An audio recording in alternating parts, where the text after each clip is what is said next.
우리 빌립보 1장 1절 2절 우리 말씀 가지고 우리 성도의 의식 혹은 정체성이라고 성도의 정체성 아마 이게 맞을 것 같습니다.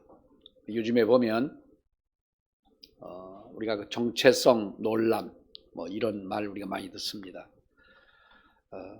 우리 정체성에 대해서 우리가 많은 이야기들을 하고 또 논란을 갖는데 우리가 이런 뜻이지요. 우리나라가 어떤 나라냐에 대한 어떤 그 논란 같은 것, 우리가 어떤 존재에 대한 분명한 정체성을 확립한다라고 하는 것은 그 존재의 사명을 우리가 다하는 데에 매우 중요한 요소가 아닐 수가 없습니다.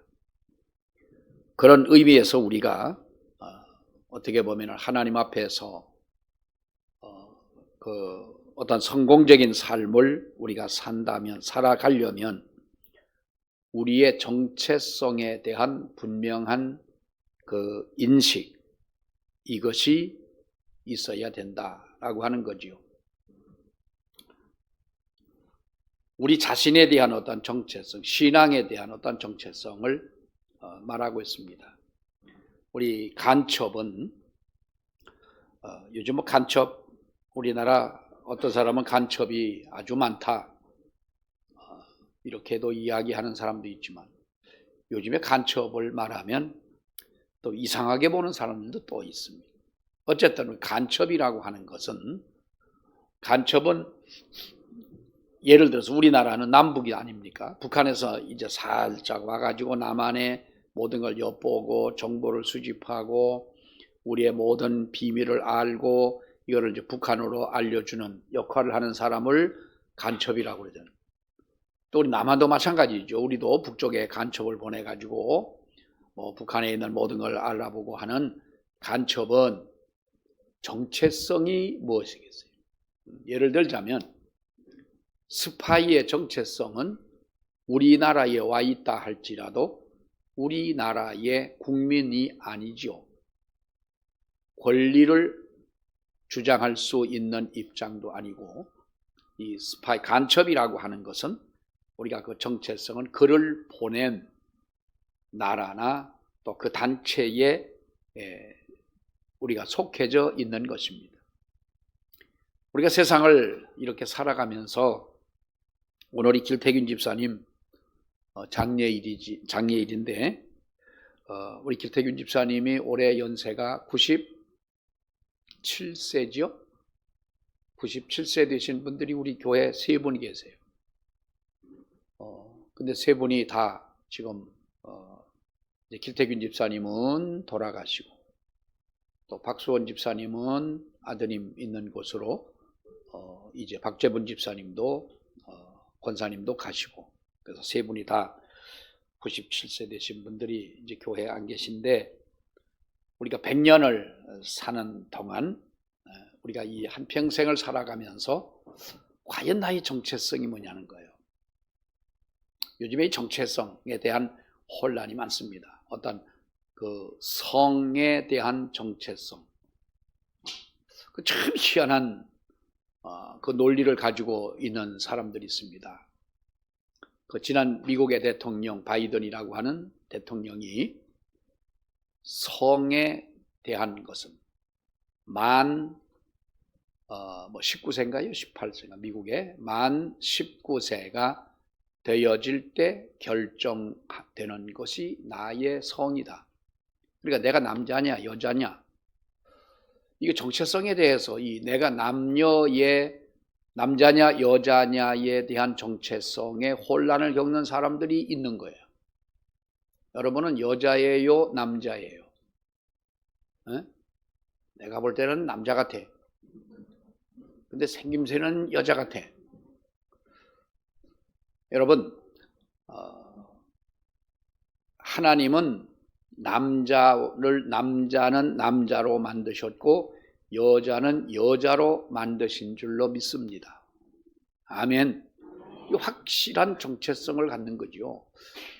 저는 위로 누님이 둘이고 밑으로 여동생이 둘이고 남동생 다음에 여동생이고, 그러니까 7 중에 남자는 이제 둘인데, 그러니까 나를 중심으로 보면 위로 둘 밑으로 둘이니까 나는 잘할 때요 꼭 누나들이 봉숭아 물들이면 나도 봉숭아 물들이고 그렇게 자랐어요.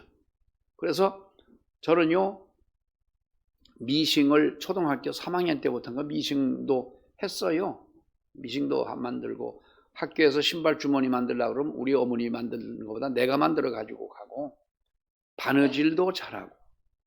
우리 할머니가 왜 옛날에 실타래라고 그랬어. 실이 옛날에 이렇게 타래미로 나왔는데 그거를 그 실패라고 그러죠. 패에다가 감을 때 내가 그거 했잖아. 내가 이거 해가지고 콕 행동하는 거는 여자처럼 행동을 했었어요. 어릴 때, 초등학교 다닐 때는 여자 같았었어. 그러니까 어떤 또 여자처럼 또 예쁘게 생겼잖아.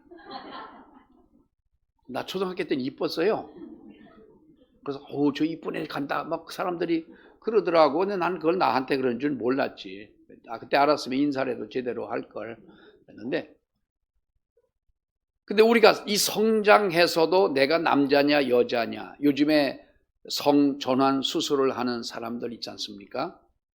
우리가 그 사람들에 대한 인권, 인격을 존중해야 된다라고 하는 것입니다. 인권은 존중하죠. 인격은 존중합니다. 그러나 내가 남자였던 사람이 내가 여자로 성전환 수술을 해서 그렇게 살아간다고 하는 그가 찾은 정체성마저도 우리는 이거를 그렇다고 동의할 수는 없는 겁니다. 한때는 옛날에 그 어떤 단체에서 막 집회를 하면서, 무슨 선교회인가요? 뭐 집회를 하면서 이빨을 이제 아말감 이빨을 금이빨을 한다는 거예요. 금이빨이 된다는 거 기도하면, 아니 난 참 사람들 아니 속에 이빨 하나, 요즘은 하긴 금값이 비싸니까 그렇지만은 이게 금이 아닌 것인데 금으로만 기도하면 금으로 된다는 거예요.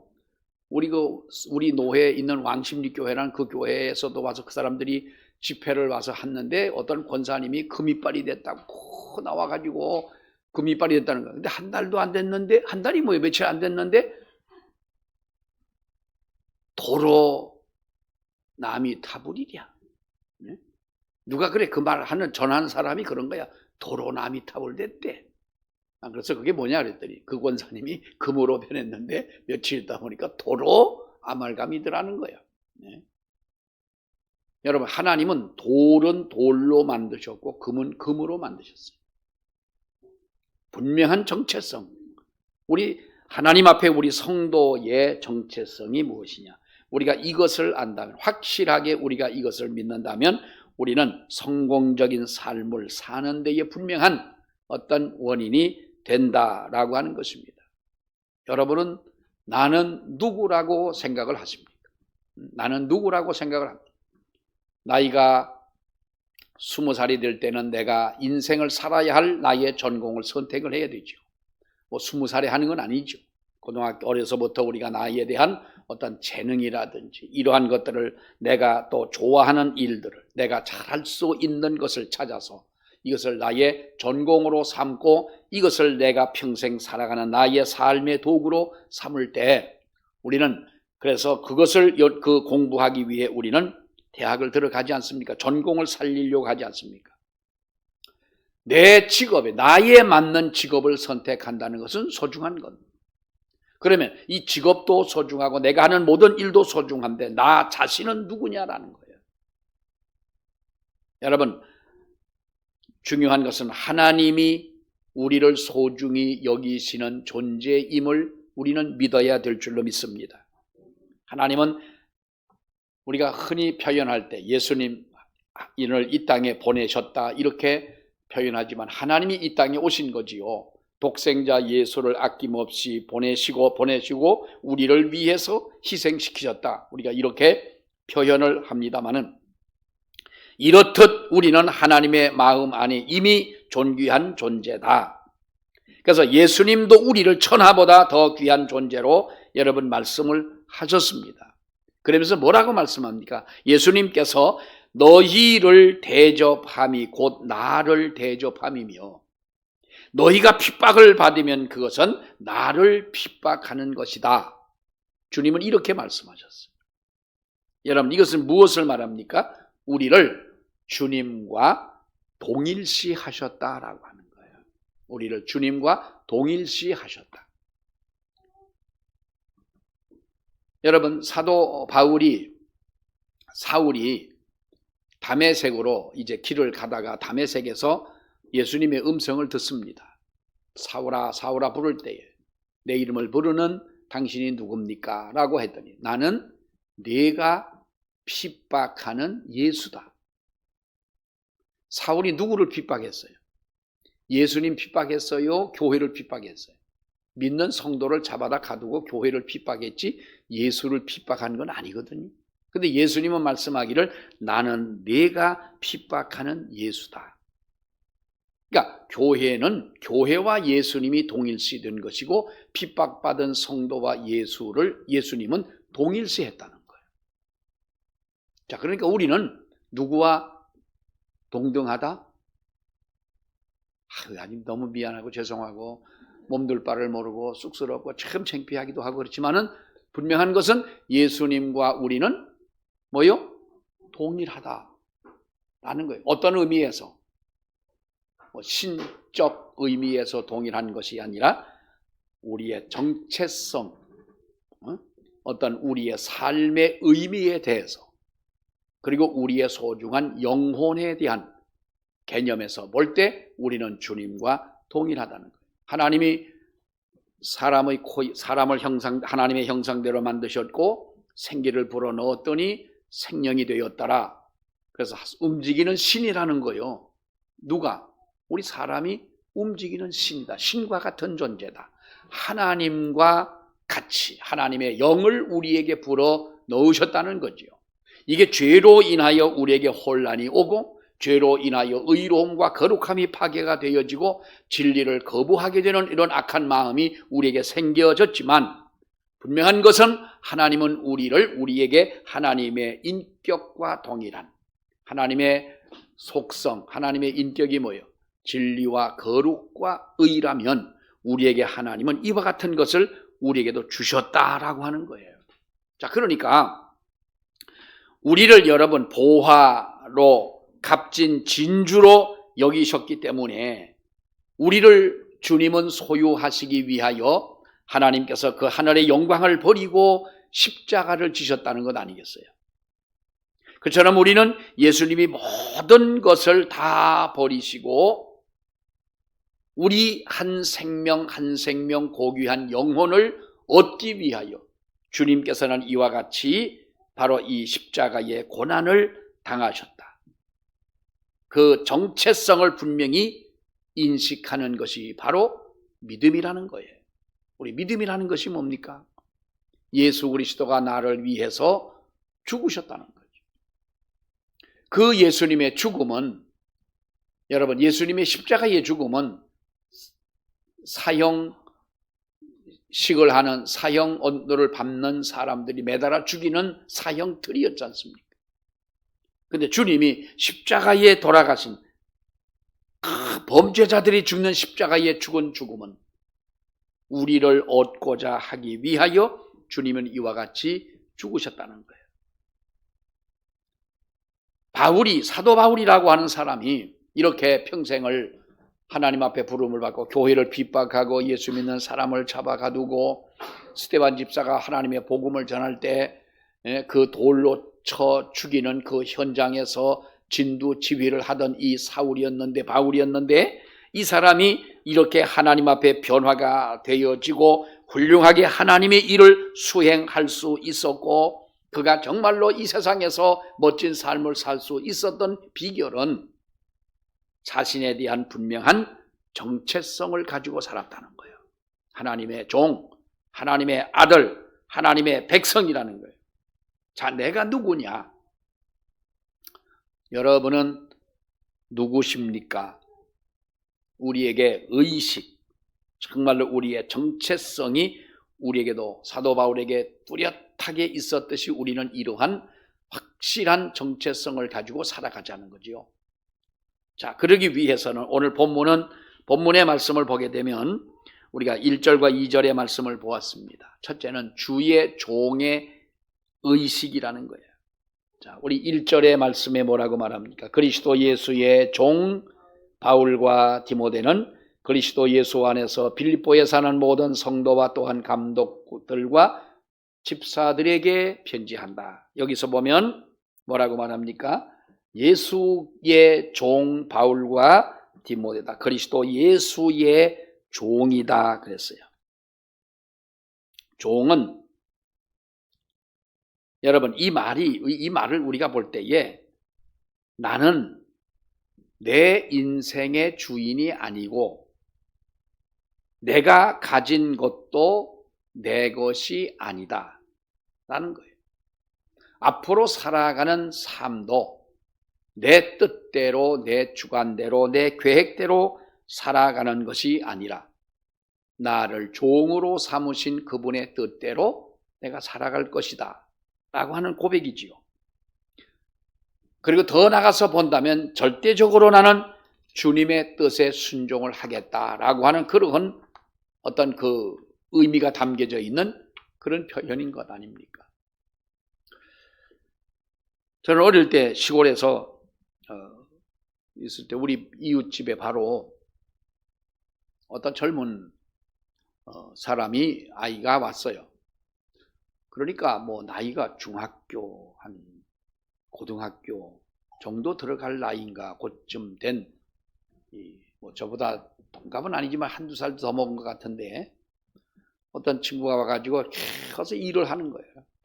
그 여름에 꼴을 빈다고 그러죠. 소풀을 빌어 다니고 논에 가서 일하고 밭에 가 일하고 하루 종일 어느 날도 비가 오는 날이나 어떤 날도 쉬는 날이 없는 거예요. 가만히 보니까 얼마나 고생을 하는지 몰라요.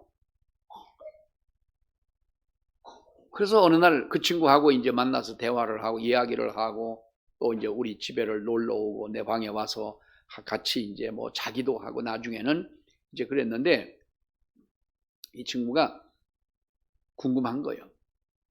너는 어린 마음에 그 부모가 있으면 여러분 남의 집에 가가지고 그렇게 그 집을 지고 가는 그 모습을 보면은 등치도 별로 안 좋은데 이 소풀 꼴찜에 깔려 죽을 것 같은 거예요. 그렇게 약한 친구인데 너 힘들지 않니? 그러니까 왜 안 힘드니? 그래, 왜 안 힘드니? 남의 말 하듯이 왜 안 힘드니? 또 궁금한 게 야, 너 그러면 1년에 너 그 주인집에 얼마를 주니? 얼마 받니? 그래서 월급을 얼마나 받니? 월급이 어디 있어요? 그때 연봉이더라고. 연봉인데 약속하기를 1년에 쌀 한 가마를 주고 이거는 제가 정확한 거예요. 1년에 쌀 한 가마, 여름과 겨울에 옷 한 벌씩 뭐 신발이 떨어지면 해줘야 되니까 일 시키는 그 모습이니까 그렇게 해준다는 거예요. 여러분 한번 손 들어보세요. 아니 그냥 들지 말고 하고 싶은 사람 손 들어. 나 1년에 쌀 한 가마 받고 아니 쌀 한 가마가 지금 30만 원 그 진상비가 30만 원? 그렇게 잡수면서도 쌀값도 몰고 잡수는 거예요. 자 30만 원이라고 그럽시다. 우리 퉁쳐가지고 30만 원이다 그러면 그럼 30만 원이면 1년 내내 일해서 30만 원 받고 옷 2벌이 무슨 옷이겠어? 양복해 주겠어? 대충 상해 가서 대충 일할 허름한 거 사다 주는 그걸 받고 1년 동안 와가지고 일을 하는데 내가 낳은 자식 같으면 그 비 오고 바람 불고 하는 데 가서 옛날에는 논에 김을 맨다고 논김 맨 이게 나왔었어. 이 바퀴가 이렇게 쇠바퀴로 달려가지고 밀면은 이게 땅도 파이고 풀도 뽑히고 하는 이게 밀고 나가다가 뭐 그게 다 합니까? 또 이 벼포기 옆에 있는 피나 풀이나 이런 걸 또 뽑고, 비가 오는데 그걸 밀고 일을 하는 거예요. 뜨거운데 일을 하고 저녁에는 또 숲을 밀어가고, 남들 놀러가면 멍하니 지게짐을 지고 놀러가는 자기 또래의 그 학생들을 보면서 얼마나 이 어린 마음에 정말 여러분 아팠겠어요. 그러면서 그 주인이 시키는 대로 하는 거예요. 난 근데 그 주인 아저씨가 평소에는 뭐 우리 아버지하고 뭐 어른들하고 이렇게 대화할 때 농담도 잘하시고 참 좋으신 분인 줄 알았는데, 그 아이를 일을 시킬 때 보면은 정이 떨어지더라고. 그 밥 먹다가 말고 완전 종인 거예요. 여러분, 종이라고 하는 거는요, 우리가 볼 때에 종은 자기 것도 없고 자기 뜻도 없습니다. 자의식도 없어야 되고 자기를 과시하는 것도 없어야 되는 거예요. 그리고 옛날에 유대 나라의 종이라고 하는 것은요, 하나의 그 소나 종이나 똑같은 거예요. 어떤 영화에 보니까 로마 시대 때의 그 배경으로 한 영화인데, 종이 저기 있는데 그 안주인이 종이 보는 앞에서 옷을 다 벗고 옷을 갈아입고 뭐 하는 거예요. 그러니까 어떤 여자가 와가지고 누가 있다 그러니까, 쟤는 종인데 무슨 상관이냐는 거예요. 개나 소나 닭이나 똑같이 취급을 하는 거예요. 그 옛날에 이 유대 나라에는 종은요, 자기 주인이 죽여도 상관이 없는 거예요. 법으로 걸리지도 않고, 종은 하나의 이와 같이 정말로 자기의 일을 도와주는, 일하는 하나의 물건에 지나지 않는다. 근데 왜 바울은 그것을 누구보다 잘하는 사람이 왜 나는 그 예수 그리스도의 종이라고 여러분 말씀을 합니까? 우리 믿는 사람들이 어디 가도 대접받는 거 좋아하잖아요. 나부터라도 어디 가서 누가 대접을 해주고 높여주고 칭찬해주고 이렇게 뭐 해주면 그거 좋아하잖아요. 남한테는 우리가 평생 가도 하지 못하는 그러한 것들을 우리가 받으면 정말 그것이 당연한 줄 알고 좋아하는데, 바울은 여러분, 나는 예수의 종이다 그 말을 했어요. 이 말은 천하게 살자는 말은 아니에요. 값어치 없는 존재라는 말도 아닙니다. 주님을 위하여 내가 어떤 존재로 하나님 앞에 살아가야 되느냐라고 하는 거죠. 자, 또 하나는 우리가 사명의식이라고 하는 겁니다. 여러분, 사도 바울은 그리스도 예수 안에서라고 말씀하죠. 그리스도 예수의 종 바울과 디모데는 그리스도 예수 안에서, 자, 예수 그리스도의 종 바울은 그리스도 예수 안에서라고 이렇게 표현하는데, 이 표현은 우리 사도 바울이 아주 즐겨 쓰는 표현 중에 하나였어요. 그 표현은 예수 그리스도의 종이요 예수 그리스도 안에 있다라고 하는 이 말은 항상 주님의 뜻을 이루며 살겠다고 하는 사명 의식을 가지고 살았다는 것을 증거하는 거지요. 고백하는 거지요. 여러분, 사람에게 가장 중요한 사명이 무엇일까요? 우리에게 가장 중요한 사명이 뭔가요? 내가 세상에서 성공을 하고 아무리 내가 많은 재산이 있어도, 여러분, 하나님이 우리 사람이 볼 때에는 정말 대단한 것 같이 보일지 모르지만은 하나님이 보실 때는 아무것도 아닌 거예요.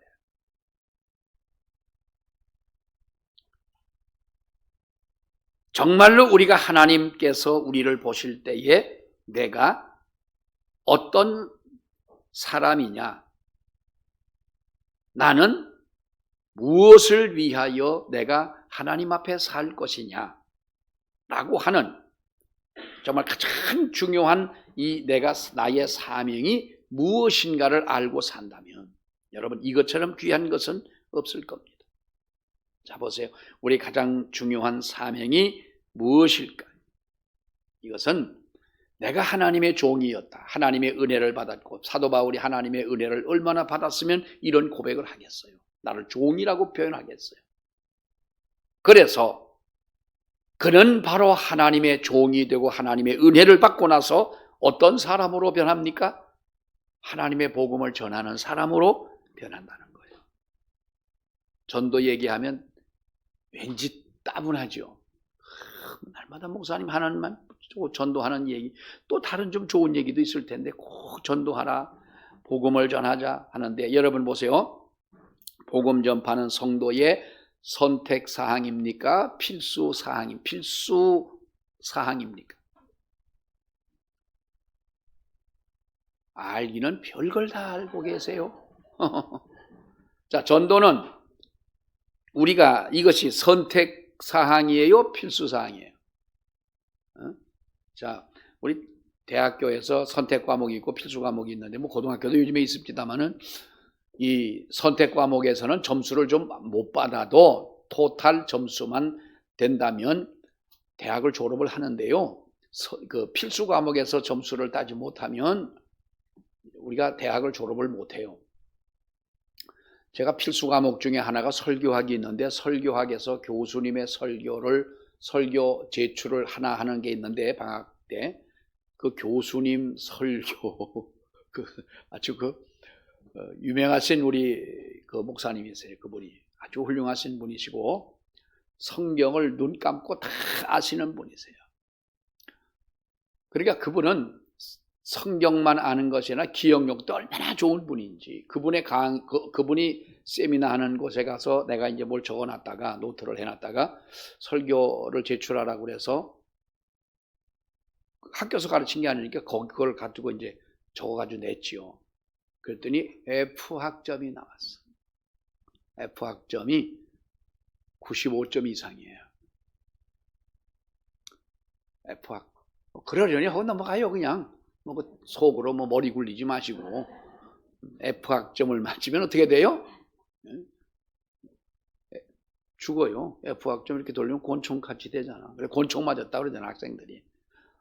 아니 그걸 냈는데 F 학점을 준 거예요. 그래서 따졌지요. 어느 날 교수를 만나가지고, 아니 교수님, 왜 이 설교를 교수님 왜 F 학점을 주셨습니까? 그랬더니, 김전도사, 그거는 내가 우리 교회에서 월요일 세미나 할 때 내가 언제 몇 년도 몇 월달 몇째 주에 우리 교회에서 세미나 한 그 내용을 글씨를 몇 자만 바꿔 썼어도 내가 F 학점은 안 줄 텐데 그대로 써가지고 냈다고 F 학점을 주는 거예요. 대단하다. 그래서 그걸 가지고 내가 그거를 1학년 말에 1학년 가을 학기에 F 학점을 맞고요. 2학년 때 가가지고 좀 점수 좀 달라고 다시 보겠다고 해도 안 된다는 거예요. 한 학기 다시 공부하라는 거예요. 양반이 아주 고지고대로 하시는 분이거든. 3학년이 돼가지고 이제 이 봄학기가 지나 가을 학기가 됐는데도 점수 줄 생각을 안 하는 거예요. 물론 뭐라고 하죠. 내가 늘 세미나도 가고 그래 잘 아시는 분인데, 그래서 안 되겠다 싶어가지고 퇴근하는 교수님 차 앞에 기다리고 있다가 교수님이 와서 기사가 이제 타고 살 때 옆에 얼른 올라탔지요. 올라타가지고 왜 그러냐 그래서, 교수님 제가 졸업을 해야 되는데 교수님 점수 이렇게 안 주시면 어떡하냐고. 제가 그렇게 세미나도 다니고 또 교수님 존경하는데 그래도 점수는 줘야 되지 않습니까? 그 시골교회 목회하는데 총신 다니거나 대학원 다니다가 졸업 못했다고 하면은 그 교회에서 얼마나 제가 목회를 어떻게 하겠습니까? 그러니까 거기서 종이를 하나 주면서 성경 어디 설교 여기서 적어봐 그러는 거예요. 적었지요. 본문을 주길래 그분의 스타일을 아니까 적어가지고 첫째, 둘째, 셋째를 적었는데 둘째밖에 못 적었는데 기사가 그때는 아직 안 오고 교수가 탈 때인데 기사가 딱 온 거예요. 두 번째 썼는데 얼마큼 썼냐? 두 번째 썼습니다. 그럼 달래 주더니 거기 주님 드리니까 거기서 D 학점을 준 거예요. D 학점은 60점이 커트라인이라면 커트라인만 넘어 겨우 인정해 주겠다는 거예요. D 학점을 받아가지고 난 D 학점이 얼마나 좋은지 그때 알았어요. 그쵸? 교무실에 가서 나 D 학점 맞았다.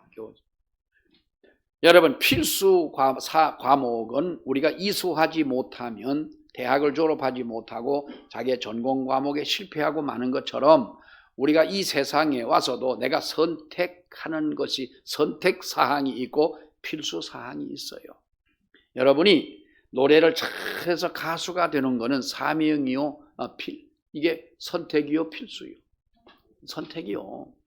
돈 많이 버는 것 필수요, 선택이요. 어떻게 그렇게 잘하시오? 응? 자, 이 세상의 모든 눈에 보이는 것, 물리적인 것, 이 모든 것은 여러분 우리가 필수적인 것이 아닙니다. 필수적인 것, 하나님의 사명을 감당하는 겁니다. 여러분 생각해 보세요.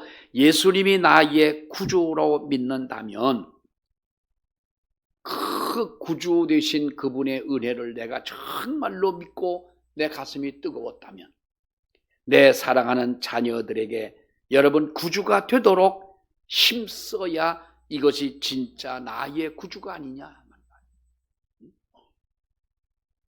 내가 천국 백성이라면 내 자식이나 나의 형제나 또 남도 천국 백성이 될 수 있도록 힘쓸 때 이것이 정말로 과연 천국 백성이 아니냐.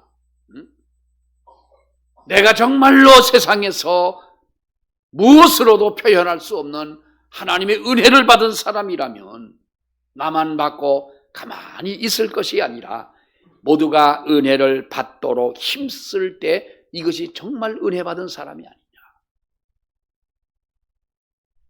이단들은 멀쩡히 교회 다니는 사람들을 어떻게 하든 유혹해가지고 자기들의 그 곳으로 끌고 가려고 하지 않습니까? 성경에 보면 그렇잖아요. 우는 사자가 악한 마귀가 우는 사자처럼 광명한 천사의 모양을 가지고 이렇게 여러분 우리 곁에 와서 유혹하는 것은 자기의 사람으로 만들려고 이단들도 그런 열정을 가지고 있는데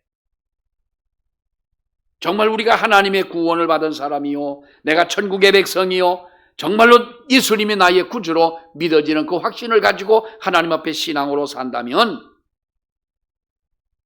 우리가 이 일에 사명감을 갖지 않는다는 것이 말이 되겠느냐. 어떤 사람이 말합니다. 요즘에 세상을 말하면서 이리 봐도 저리 봐도 희망이 없다. 세상이 이리 봐도 저리 봐도 희망이 없다는 거예요.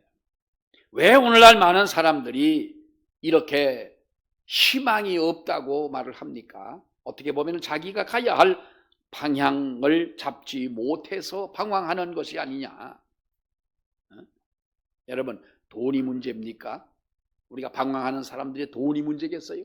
우리 방향이 문제인 거예요. 내가 어떻게 살아야 되겠다고 하는 사명이 없으면 삶이 희미하게 될 수밖에 없습니다. 그러니까 우리 보면요, 사업하는 분들을 보면 난 참 그래요. 우리나라의 어떤 외국에서 와서 오랫동안 우리 한국에 와서 선교하면서 있던 분이 한국 사람들은 참 희한하대요. 열심히 신앙생활하고 열심히 교회 다니는 분들이 많고 교회가 많고 참 부지런히 일을 하고 우리 한국은 정말 옛날에 비해서 정말 잘 사는데 이상하게 누구라도 사업하는 사람의 얘기를 들어보면 사업이 잘 된다는 사람은 한 사람도 없더라는 거예요. 요즘 어때요? 어렵습니다.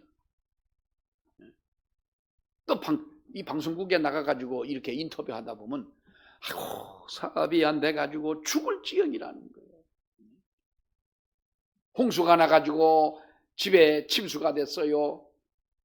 봉사하는 분들이 가가지고 닦아주고 청소하고 이렇게 해줬는데도 이제는 앞으로 어떻게 살아야 할지 막막하다는 거예요. 뭘 막막하긴. 쓸고 닦고 말린 다음에 다시 살면 되지. 말은 쉽지. 그런데 그것도 그렇게 하다 보면 되는 겁니다. 서해안에 여러분 우리가 기름 유출 사고가 나가지고 기름 청소하러 저도 한번 거기를 가봤습니다만은 며칠 전에 보니까 그게 나오더라고요. 백사장에 앉아가지고 그 기름 묻은 자갈돌을 하나하나 닦고 앉아있는 그 모습을 보면서 외국에서 토픽으로 아주 테스트 특필 해가지고 방송을 했잖아요. 한국은 참 희한한 나라다. 이해를 못한다는. 아니 오염이 됐으면 그걸 어떻게 기계적으로 화학적으로 하든지 하지, 그거를 사람이 앉아가지고 바위를 닦고 있으니 그게 언제 그게 기름을 어떻게 할 거냐, 그 많은 기름을. 처음에는 우습게 생각했지요. 위성 사진으로 찍었더니 닦은 쪽과 안 닦은 쪽이 표시가 나는 거예요. 좀 감동 좀 받아요. 좀 감동 좀 반응 좀 하시고. 여러분도 보셨을 거야 아마 옛날에. 가니까 조금 하다 보니까 이제 그만하라는 거야. 왜 그만하냐? 이거는 너무 오래 하면 안 된다는 거야. 냄새가 맡다 보면 사람이 안 되기 때문에 뭐 2시간인가 3시간, 2시간인가 아무튼 하고 철수를 하라는 거예요. 그래서 한번 이제 갔었는데요. 그 다음에 보니까 처음에 그 방송 날 때는 뭐 이 오리들이 또 뭐 갈매기들이 뭐 다 이에 고기들이 뭐 어떤 데는 거북이들이 그 기름을 뒤집어 쓰고 죽어가는 모습을 봤는데, 몇 년이 지나고 나니까 이제는 망했다고 했던 그곳이 다시 언제 그랬냐는 듯이 살아나잖아요. 우리 중요한 것은요, 우리 세상이라고 하는 것은 여러분 변하잖아요.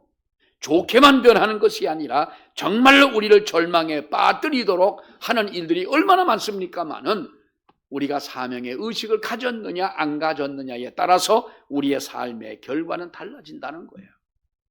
우리는 하나님 앞에 종으로 부름받은 사람들이 종의 사명 의식을 가지고 살아가는 우리가 돼야 할 줄로 믿습니다. 거기에 하나님께서는 우리에게 이 모든 일에 순종하고 충성할 때 하나님은 분명히 우리에게 갚아주신다는 거예요. 우리에게 갚아주시는 하나님, 믿으면 은혜를 주시는 하나님.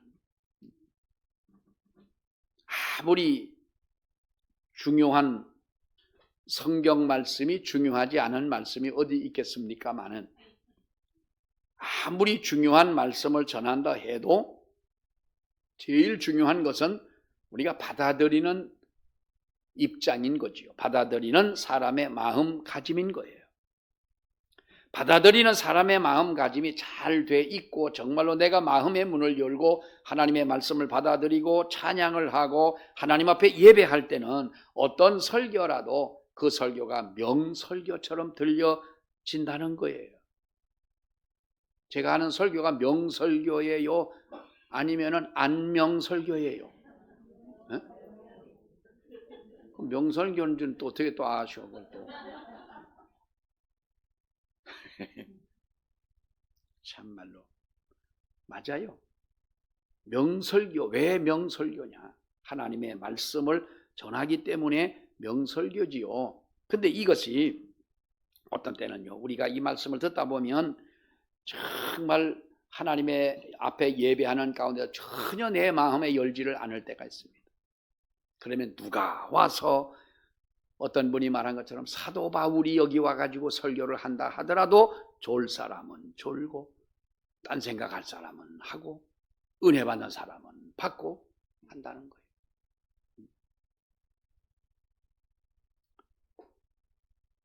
여러분, 우리는 하나님 앞에 분명한 정체성을 갖자는 것입니다. 분명한 정체성을 가져야 된다. 구약에는 아무리 율법이 그렇게 사람을 쳐도 율법으로 구원받은 것은 없었습니다. 우리가 십자가의 사랑과 은혜로 비로소 사람들이, 많은 사람이 구원을 받았음을 우리는 믿습니다. 물론 구약에도 율법으로 구원을 받는 것은 아니었지요. 믿음으로 구원을 받습니다만, 여러분, 강한 바람보다 뜨거운 태양이 사람의 옷을 벗기는 것처럼 우리는 하나님 앞에 이와 같이 사명의식을 가지고, 성도라고 하는 이 정체성을 가지고 하나님 앞에 살아가자는 거예요. 이럴 때 우리는 누구라도 감동시킬 수가 있는 것이고, 이 삶을 통해 다른 모든 사람들에게까지라도 은혜가 받은 이 은혜가 흘러 들어가도록 하시는 줄로 압니다. 며칠 전은 아니죠. 얼마 전에 아마 제가 그 화면을, 그 영상을 본 것이 한 1년, 2년 됐나. 그런데 어떤 그 지하철에서 이제 어떤 사람이 막 난동을 부리는 거예요. 그러니까 경찰 2명이 와가지고 잡고 뭐 하는데도 이 사람이 막무가내인 거예요. 근데 갑자기 이제 어떤 한 청년이 나타나더니 그 사람 와서 꼭 안아주는 거예요. 어떤 남자인데 그러면서 뭐라고 귀에 대고 그가 한 말은 들리지 않았지만 그 말을 무슨 안아주면서 무슨 말을 하니까 이 사람이 아주 순한 양이 되는 거예요. 그러면서 그 경찰관도 감당하지 못하던 이 사람을 뭐라고 하면서 안아주고 어떻게 했는지는 무슨 말을 했는지는 모르지만 정말로 그렇게 이성을 잃고 날뛰는 사람에게도 무엇인가 통하는 것은 따뜻한 마음이 아니냐. 우리가 힘을 가지고 살 수 없고 어떤 능력만도 여러분 아닙니다. 하나님 앞에 성도라고 하는 어떤 정체성, 하나님의 자녀라고 하는 어떤 의식을 가지고 우리 한 주간도 승리하는 우리 모두가 되시기를 주의 이름으로 축원합니다. 기도하겠습니다. 은혜로신 아버지 하나님, 하나님의 사랑과 은혜를 감사합니다.